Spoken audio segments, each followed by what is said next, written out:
Shooting it raw? Yes, shooting it raw. Hemant Kulkarni. This is awesome. This is great to have you on Shooting It Raw. It's great to be on. Oh, thanks. But it's an artificial moment, right? Where it's like, either with guests or people that that I know and have had in my life, and so it's a treat because I get to talk shop and have it's like a very focused conversation for about an hour, and I don't really know where we're going to go with it. I was thinking about my first memory, and let's not make this a big sort of nostalgic tour, but what is your first memory if you go back in where I kind of come up in your memory? Like what would you say? How old? Where was it? That kind of thing. I'm trying to think if I recall anything in elementary school. And, like generally, or just about our relationship? Well, I mean, generally, but also, yeah, because I remember you and Hassan mainly through the fact that you guys played basketball. Like, I feel like I kind of want to vaguely remember something about the Harold Napper gym and, people in there.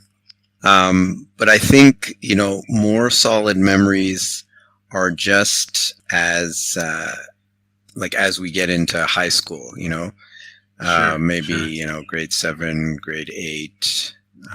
Right. One of my earliest life memories, well, a couple of things, two things. One was that we had a teacher in grade 3. I can't remember her name at this moment. Miss Didas? Was she Miss Didas? Maybe that name sounds. Didas. When we did our health hustle. Yes, I remember the health hustle. Yeah, so this is what started off kick-started my fetish for women in turtlenecks and ponytails, because we would do the health hustle thing of jumping up and down, and she was cute. Yeah. Like, okay, looking back, thinking about it now. I remember Miss Didas as being attractive. Yeah.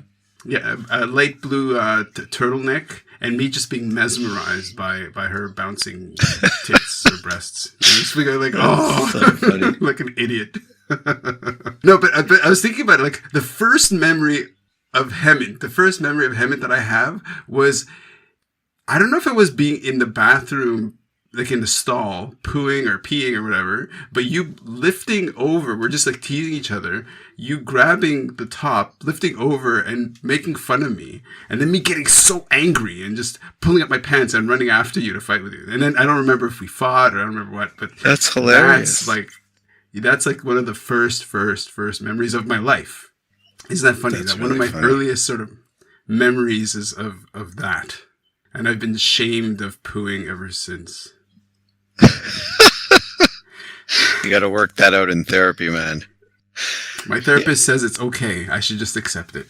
Like, I recall, some moments of bathroom mischief in elementary school, but I don't recall that particular moment. What? Yeah, but it's like, one of those things, like memory is mysterious, right? Well, much as I'm sure people are really fascinated by this part of the conversation, let's dive into the first photo. It looks like Vancouver, a kind of Vancouver coastline. I may be wrong. Yes, it is. Yeah. You're walking with what looks like a 3-year-old child in the distance. The sun is setting. You guys are in partial silhouette. Yeah. So why is this image one that you wanted to start off with?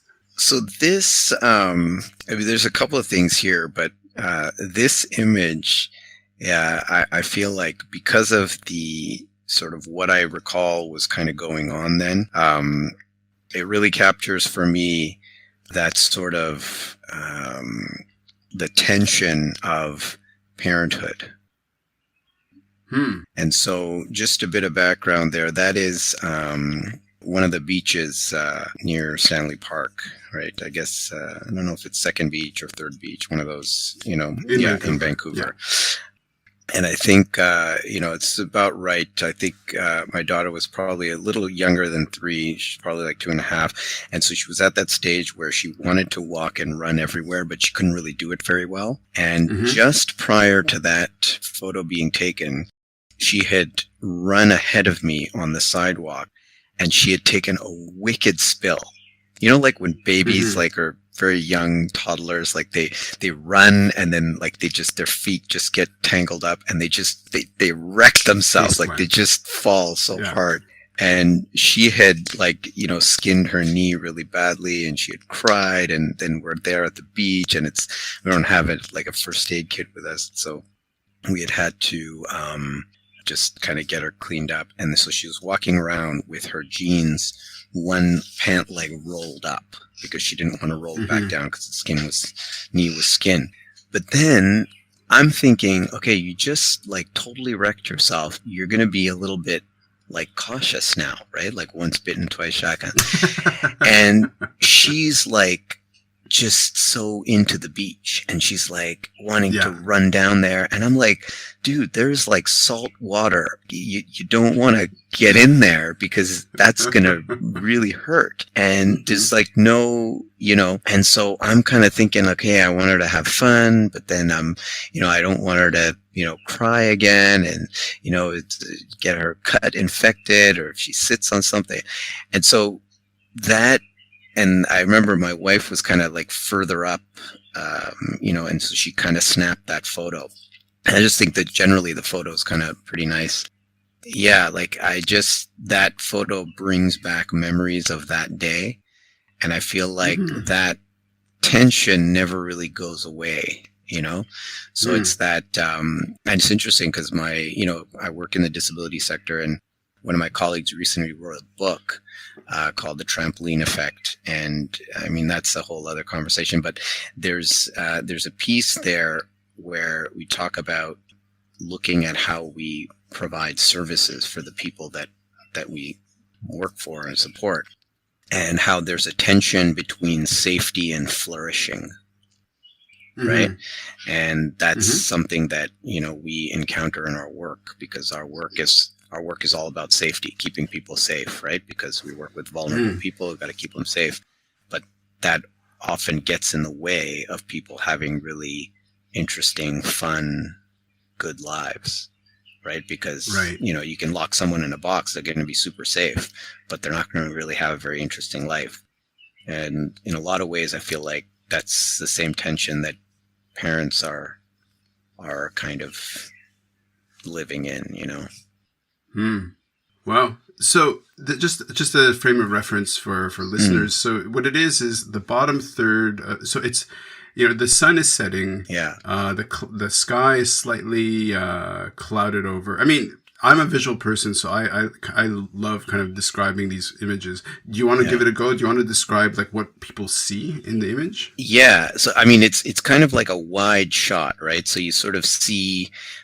You see a bit of the beach, and you see, some of the water, and I think there's, see a couple of boats out there, and it's sort of myself and my daughter were sort of roughly centered, but sort of maybe bottom left of center.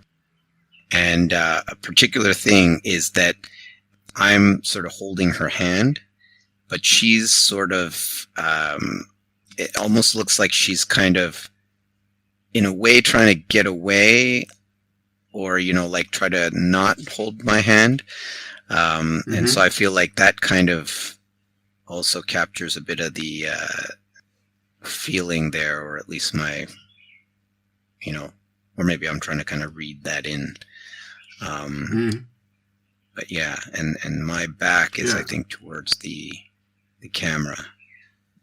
Right. Yeah. Both of you are kind of walking away from the photographer. So what I want to respond to in terms of how you described it is, it's interesting that okay, so you work with people with disabilities, or essentially people who compared to the average, whatever that average would be, right, of ability, don't quite get as high And so a child naturally is a really sort of like a early proto-human who has no frame of reference, for example, that salt water burns.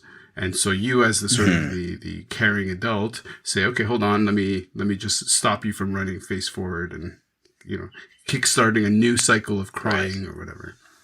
I know it's not necessarily your word to describe this dynamic, but using that word of tension, right? Like you're connected to each other, but there's a pull. Yeah, there's basically a pull between both of you where she's trying to pull away and you're trying to pull her toward.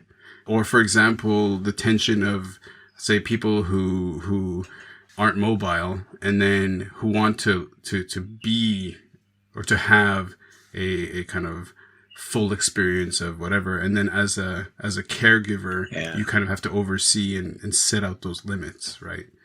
Mm-hmm. Yeah. So how does the word tension and that connection of two people, of one pulling the other, informs, for example, other things you do? Or for example, now how old is she? She's now 10 and a half. 10 and a half, yes. And I've seen that you've been doing BJJ together. Oh, no, not judo, right? Judo, yeah. What comes up in your head when I put out those words into the ether? Yeah, I mean, I just feel like there's, I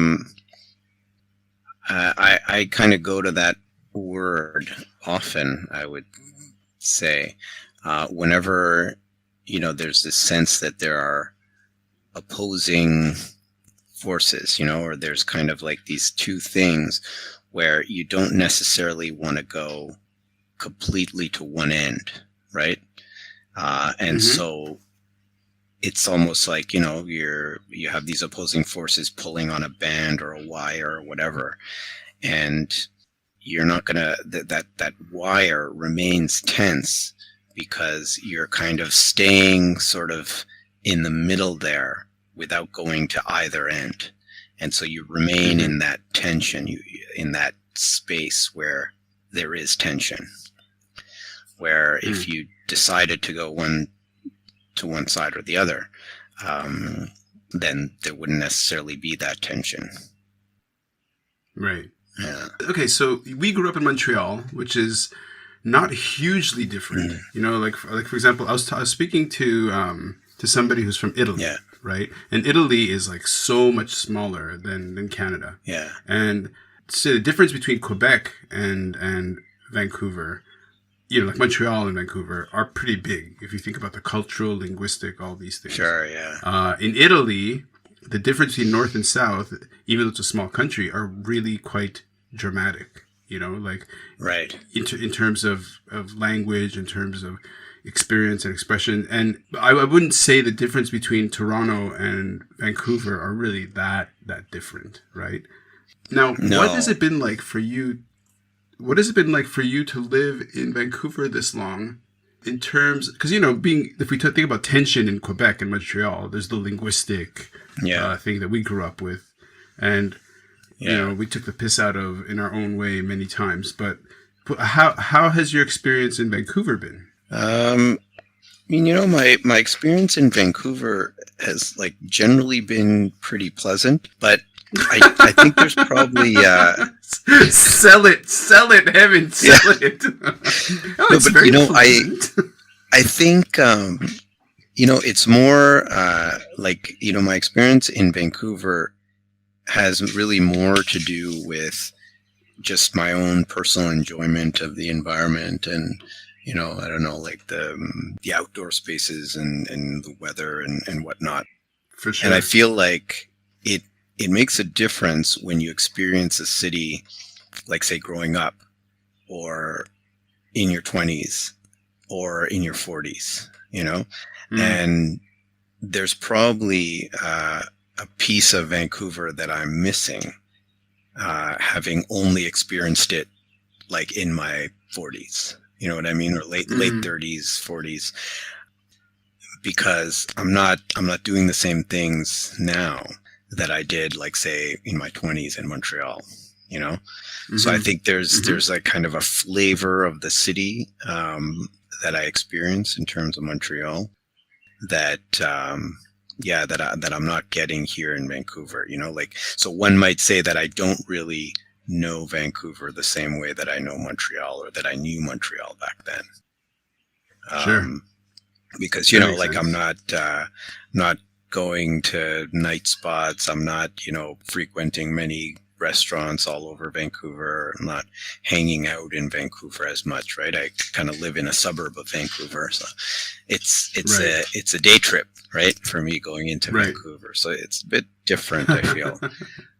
Yeah, got it. Yeah. Okay, so let's move on to the next. Let's move on to the next image.